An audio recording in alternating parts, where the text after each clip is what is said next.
మత్తయి సువార్త 6వ అధ్యాయము 8వ వచనము. మీరు మీ తండ్రిని అడగక మునుపే మీకు అక్కరగా ఉన్నవేవో ఆయనకు తెలియను. ఆలకిస్తున్నారా? కొందరు అనుకుంటారు, మనకు ఉన్న అవసరాలు ఏవో దేవునికి తెలుసు కదా, మరి అడగటం ఎందుకు అని అనుకుంటారు. ఈ ప్రశ్నకు జవాబు తేలికే.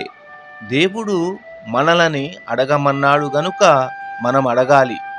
దేవుని ప్రజలు దేవునితో సావాసం చేసేందుకు, దేవునిలో ఆనందించేందుకు, మన అవసరాలు తీర్చుకునేందుకు అనుసరించవలసిన విధానములో ఇది ఒకటి. మనము దేవునిపై ఆధారపడి ఉన్నామన్న విషయాన్ని ఒప్పుకుంటూ ఉండాలని ఇది మనకు అస్తమానము గుర్తు చేస్తూ ఉంటుంది.